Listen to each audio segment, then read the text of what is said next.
getting from one step to the other.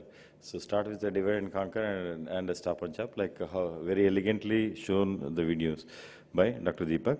So now we move on to the next step, that is direct chop. See, it's basically, this is what I have seen. Once you come to say stop and chop, you'll never go back to divide and conquer, and direct chop, you'll never go back to the stop and chop. But there are some indications where you will have to use those techniques also.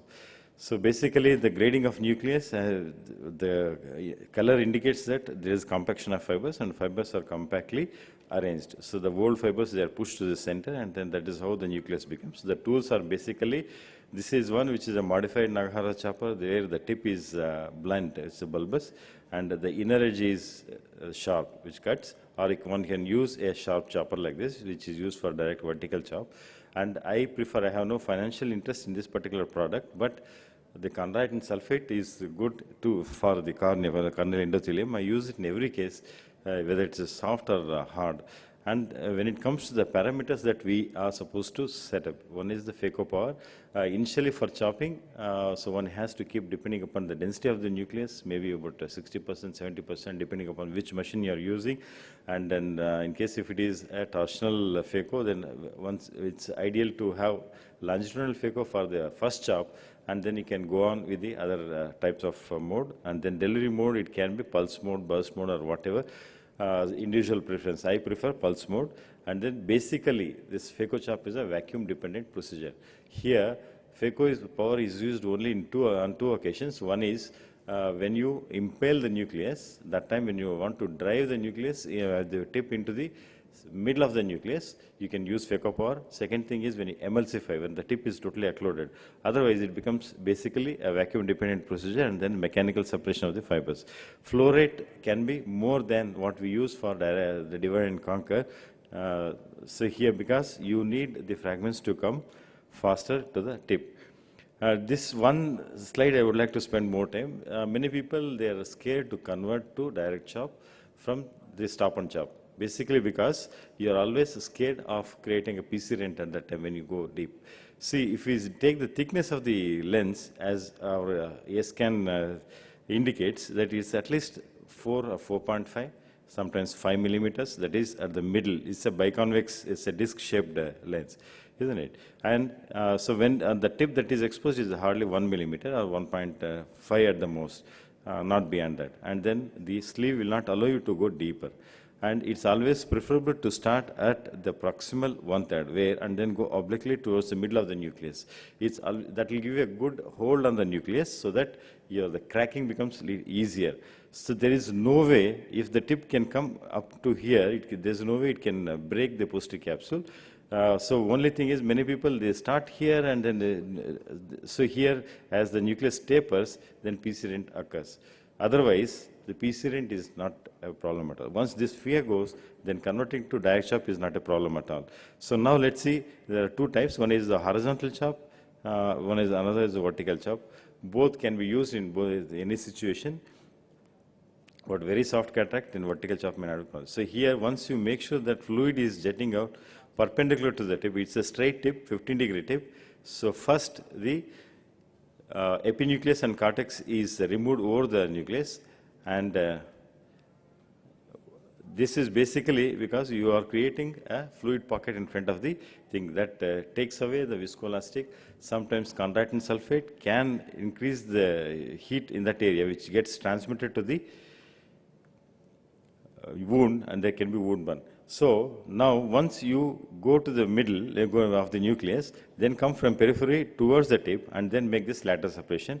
I prefer to do it with keeping the phaco tip steady, and only my left hand moves, so that there is no stress on the zonules. So same thing you can repeat. You can make it into as many quadrant pieces as possible. In case, so maybe you can make 3 or 4 depending upon density of the nucleus. Harder the nucleus, more smaller. Once you do that, that should be in the continuous mode. Now switch on to the other mode, like your torsional phaco, or so I'm using pulse mode here. This is a simple basic machine. So it doesn't matter whether you are using a mid-segment machine or a high-end machine. The concept is more important. And then each time you go impale the nucleus, go and then do the chopping. always make sure that the tip is going, your chopper is going underneath the anterior capsule. You are not going to break the rhexis margin. So once that is done, and then in case if your phaco machine is, say you are using a machine where it's giving little surge, micro surge, then it's a good idea to reduce the vacuum or flow rate and see that the surge is not there.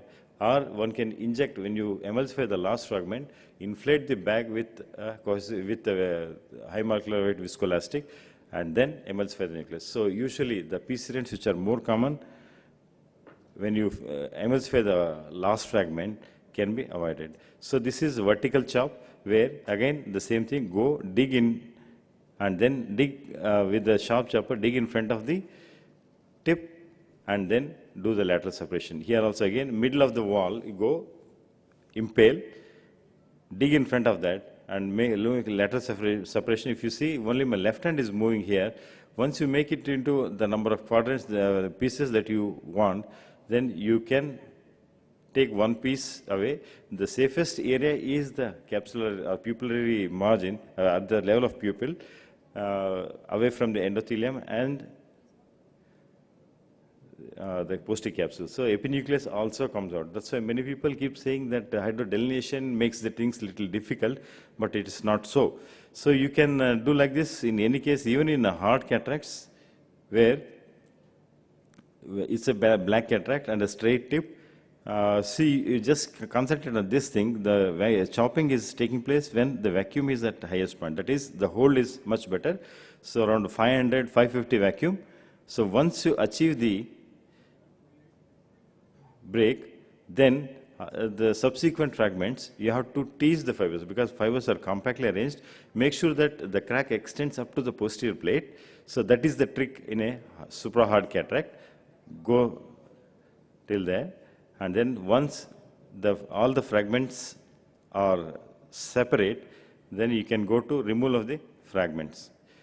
Since now the phaco-delivery system has improved so much, the micropulse and then the torsional phaco has minimized the energy that is being used. So the corneal endothelium is at lesser danger than earlier with earlier machines. So like this, once you make into multiple fragments, then you can go on to the chop mode. So in conclusion, I would like to say direct chop, it shortens the phaco time.